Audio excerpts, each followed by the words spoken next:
came to win. Never take an L cause I play to win. My will is strong, my name is him. Inspire my eyes, got a flame within.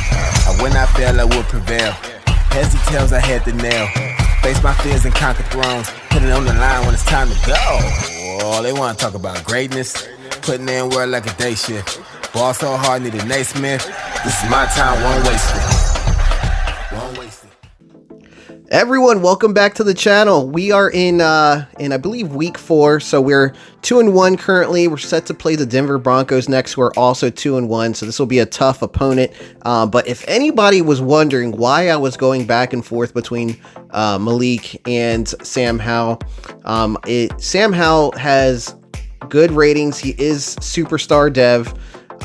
His XP bar is pretty low and he has a good contract, so he is potentially our future quarterback. What I love about Malik, he has the athleticism, and I'm trying to develop him a little bit, but the issue I'm having is his XP bar is close to 10, so for him to get an upgrade is a little bit tougher. So I'm still running that 2 quarterback set in the pistol formation. Malik's 100% my pistol formation player. I use him in the goal line a lot. So we'll keep fluctuating between this. I definitely think this is a winning option. Haynes King, he is X Factor and he's going through the Mahomes effect. It's very, very low XP bar. So we're going to keep trying to build him through weekly training. And then when his scenario finishes, we'll get him all his upgrades. So pretty excited about the position. I think we have definitely a good future there. But yeah, that's pretty much it for that. As far as re-signings, the only player I really have left, I have Tajay Spears. So I'm just waiting to see if he's going to have like a breakout game yet, but we will see. And then our other option is going to be JC Latham. So he has it's his option here. So I'm going to definitely accept the option. And then Isaac. So Isaac, if he doesn't retire and he doesn't regress, we will re-sign him for another year. So that's the current state of the team. I'm not sure where we left off last week on that aspect, but let's go ahead and jump into our game. This is a good opponent. Also same record as stated. So this will be a good test to see where we stand. All right, welcome to week 4, everyone, against the Denver Broncos. Another good opponent. So we do get the ball to start the first half. The clock goes down just a little bit, but we are able to get to 3rd and inches. Attempted to run, did not get the first down conversion. So 4th and 3, Chigoziem, who's been doing so good this season, picks up the first down, beats his coverage. We hand it off to Tajay here at about the 13-yard line and score. So 7-0, Tajay. That's one of his best runs of the year. So very, very impressed with that. The Broncos go for a nice out route, but L'Jarius Sneed is there to get one of a few interceptions today. On the next possession, about 1 minute left in the game, Chigoziem continues his crazy game that he's been having and gets a touchdown. So we are now up 2 possessions. That's 14-0. Bo Nix comes out once again, attempting to hit an out route here off the scramble, but we get yet another interception on the day. Sam Howell, we have been using him quite a bit for the deeper throws, and it's been working. I'm very happy about that pass as well. I've been wanting to get Harris in the game, so good for him. Tajay gets yet another touchdown. That pushes the score up to 21-0. On the following possession, the Broncos attempt to move the ball. They were doing pretty good, but end up fumbling there. And then on our possession, we throw one up to our #1 overall pick, Zachariah Branch, who's been doing great this season. And then we throw it into the end zone for a touchdown to none other than Chigoziem. On the Broncos drive, they attempt to throw it deep, just trying to get something working, but L'Jarius Sneed is there and gets yet another interception. So he's very fast. I think he's like 97 speed. So very good corner. On our possession, we end up hitting Zachariah Branch, our #1 overall pick once again, pushing the score to 35-0. The Broncos finally get in the end zone. They score in their first possession of the game. It is 35-7. 35-6. I guess they went for 2. And then L'Jarius Sneed, following possession when the Broncos get the ball back, we do intercept it with him once again. However, this one, he takes the house, so he runs it back. Score is now 42-6. So huge game for him. I don't know if he's going to get a dev upgrade, but this would definitely be the game for that. Tajay Spears continues his very impressive game there. Gets it close to 50 points, so it's 49-12. So very, very impressed. I think he might have earned his contract with this game, but I do want to see if we can maybe get him to do this one more time. I'm not sure if it might just be the opponent's line. So Bo Nix, last play of the game here. He tries to throw one to Channing Tindall, our rookie, or our free agent signing middle linebacker, gets the final interception of the game. Final of the score is going to be 66-34. So huge game for us. That was definitely one that I hope puts us on the map, and hopefully we can use that to catapult us. We are now 3-1, everyone. We are in very, very good position to potentially make a playoff push. Not really much to discuss as far as the team heading into this week. We can just clip right into our next game, and it will be against, let's take a look here before I close this one. All right, so we're going to be facing the Jacksonville Jaguars. I believe this is a divisional opponent, isn't it? Yeah. So we're going to face the divisional opponent, Jacksonville Jaguars. They are also 3-1. All right, so we're heading into our game against the Jacksonville Jaguars. I did want to show you real quick. Last week, L'Jarius Sneed got Player of the Week, 5 interceptions, a touchdown, fumble recovery, and he broke the league record for interceptions in a game with the 5 interceptions. So very, very great week for him. He's doing great for us. But yeah, let's click into this game. We are both 3-1, so a very tough opponent. We start the game with the ball. Harding right there is our rookie running back. So we'll see if he can do some things later on, but currently we're going to run it with Tajay Spears. Start the game. As you can see there, we do give up a safety, making it 2-0. The very next drive, Jaguars score. And the Jaguars get the ball back once again, score once again. So 16-0. On our drive, we attempt a out route to Chagosium that is overshot. So that leads to a quick pick 6 for the Jaguars and a field goal. So everyone, we're losing 26-0. Why not? We went for it on 4th down. Did not convert. So Jaguars get the ball back.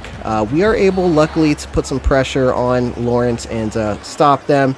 That leads to us getting a deep pass reception by Zachariah Branch, our number 1 overall pick, allowing us to close out the half with at least some points. So we got 3 points there.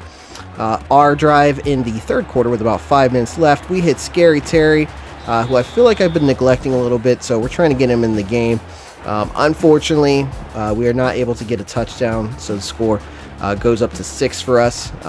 Jaguars did score again, and then on our possession directly after that, we're able to hit Branch for a deep touchdown. Thank goodness we got something going on after this terrible game we've had.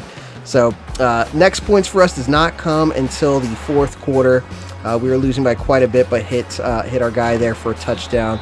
And then just as a consolation prize, we got about 20 seconds left here, and we're able to run it in with Malik to make the game look a little bit less as bad as it was. We do go for the onside kick, obviously, because why not? And we do not get it. So we're going to close out this game. We lost 54-26. So tough loss. But I will tell you something that did happen as a consolation. We got the force win against the Texans the following week. And that led into our bye week. So let's go ahead and clip now into week 8. We're facing the Buffalo Bills. So this will be a quick transition here. So just to let you know our record. So we are 4-2, and the Buffalo Bills are 6-1. So they are a tough opponent. So let's see if we could do something here. And in this game, I did go ahead and start Harding. I benched Tajay just to see if we could get something going on the ground. We had one good game with Tajay, but could not get anything done after that. So we're just gonna give our rookie a little bit of a shot. So begin the game, we get the ball, we cannot do anything with it, so we do punt. And then the Bills are able to get us with a nice streak route there to take the lead. So score is 7-0. We do catch them out of position here with Zachariah Branch. I don't believe, we don't get this touchdown here, but we do go for it, and we're able to hit Chagosium there. So he's been a huge, even especially after catch, he's been doing great for us this year. Don't know what happened with this defense, so I've never had this camera angle switch up on us. But well, either case, it did work. We held them on third down, forcing the punt here. I think we got Harding returning these kicks. Yeah, so Harding, he's going to be our juggernaut. I'm probably going to remove him from kick returner if he does become our starter, but we'll see. So We were leaving Howland most of the game just to see if we could kind of recover from some games past, and he hits Zachariah Branch there for a huge touchdown. Score is 7-14. The Bills do need to settle for a field goal on their next drive, making it 10-14. So, but there's about 2 minutes left in the second quarter. Harding makes a huge catch here, and then with about 20 seconds left in the half, we get the field goal, making it 17-10. Unfortunately, we allow the Bills really quickly to get into field goal range as well, and that made the score 13-17. Cook burns us pretty bad. He cooked us. Score is now 20-17 to start the second half. Harding here showing he can do some things, but then fumble. So that was one of my main concerns putting him in, was his carrying abilities. So unfortunately, we did give the ball back there, but luckily our free agent signing from this past season, Tyndall, gets a huge interception there, breathing some life into the game for us. Score is still 20-17, everyone, so we still have a good shot here. So it was like 3rd and 22. The Bills were 3 deep, so I figured why not hand it off and get a few yards. And I had no clue we were going to break it for a touchdown, but this might be Harding's breakout. He made up for that fumble big time there. Lucky stop there, so we stopped the Bills once again on 4th down. They have to punt, and they punt it out of bounds. They don't want to give it to Harding anymore. Luckily, so here I'm playing the clock. We do get the 1st down there. We are forced to kick a field goal. Unfortunately, we did push it a little bit to the left. So very, very tough break for us. And then the Bills run it in. So it starts to get a little bit out of hand here. Let's see if we can reel it in. 27-14. Samuels throws it up deep, but he does not put enough on it. So it allows the defender to get behind Branch. Get that interception. So 27-24, everyone. We get a huge safety. Score now 27-26. We literally only need a field goal to take the lead. We give up a big sack there, but not to worry. Chigozian, look at these huge catches. And then they're trying to run away. They don't want us to run out the clock, but I will do that. And then we hand it off to Harding here to get the quick 1st down. So score is 27-26. 2 seconds left. We throw our guy in there for the field goal. Let's see how he does. And I've missed a couple of these this year, and we get the kick. So 29-27, everyone. We are going to go into Week 9 against the Cowboys 5-2, and actually everyone in the league, I believe, or in my division, Jaguars just won. So just give you a quick update. They are now 6-2. So if Indianapolis loses or has no game, we will be tied for 2nd place with the Colts. So let's take a quick look at our schedule before we jump into next game. All right, so here's a quick look at our schedule. So as you can see, we got a couple losses. We do have our 5 wins. So that's a huge start to the season. Very, very good progress so far. Next game is going to be against the Cowboys. I believe they're currently 3-3. So the way I see it, if we can beat the Cowboys, and then I believe the Giants are either a 2 or 3 win team. If we can beat those 2 teams,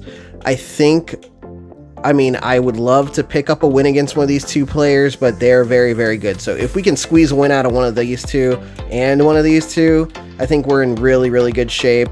But if we happen to just beat the Cowboys and the Giants, if we just beat those 2 teams, I think that's going to set us up in very, very good position to make the playoffs. We would have 7 wins right there and 4 losses. So we would just have to keep that momentum going, pick up another 3 to 4 wins in order for us to make the playoffs. So we are in good shape. Let's keep making a push here. Hopefully we can pick up more than 2 wins, but let's go ahead and make that our goal right now. And we will click over to the Cowboys. I don't believe they have Dak anymore. Let's see. All right, so the Cowboys still have Dak Prescott, so he is 86 overall. And let's see if they got anyone else. So they got Etienne. So they must have gotten Trevor.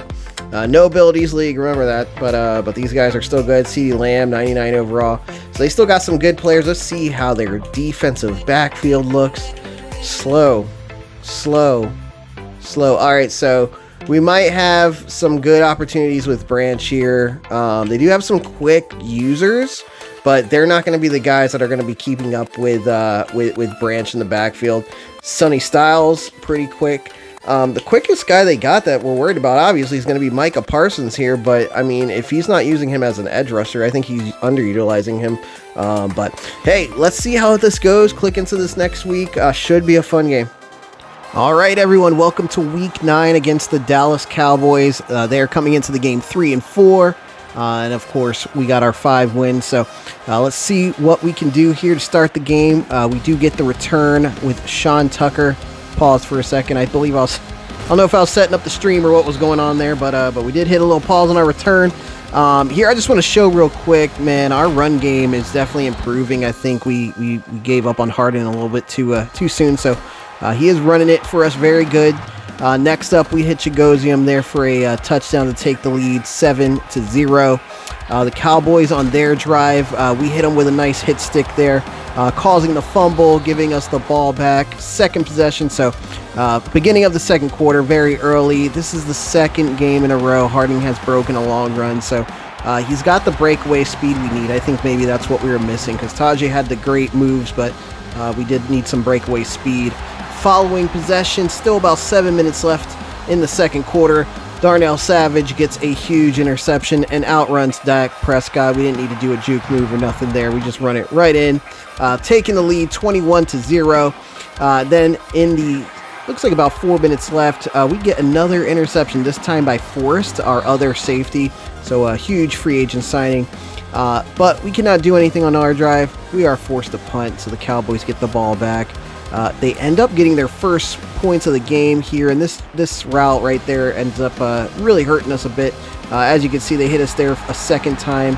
This is to start the second half, and almost get the touchdown. They don't, but they do get on about like 1 or 2 plays later. So the score is now 14-21. And then on the Cowboys' next drive, they attempt to do the same route. Fortunately, we got Tyndall there, and he gets the interception.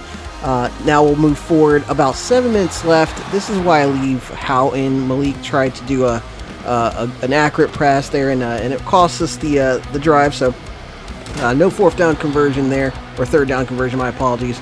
And then on the following drive, Dallas does come in there and throw a nice touchdown on that same route. So our fault definitely. But on 4th and 6, we end up, instead of kicking a 58-yard field goal, we go for it on 4th down, and we convert it with Harris, our third-string receiver. So he was coming in clutch for us, and then Harris comes in once again clutch on 3rd down to get the first down that pretty much put us in the game-sealing position for a field goal. I have had a couple of them blocked, so I decided to go for an outside stretch run just to see if we get closer. We end up scoring. Cowboys do get one more opportunity here to try to come back, but it is nothing, and we end up taking the win. So everyone, if we can get one more win, I would say, out of these next 3 games, I think we're in great shape to make the playoffs. We'll be at least 7-4, but that will be our next episode. We'll have the next probably 3 to 4 games in our next episode. Thank you everyone for watching episode 2. We're making great strides. L'Jarius Sneed still leads the league in interceptions with just 8. And then Zachariah Branch, our number 1 overall pick, is currently in 2nd place in receiving yards at 876. So let's keep the momentum going, everyone, and see what we can do here. Episodes 3 coming up soon.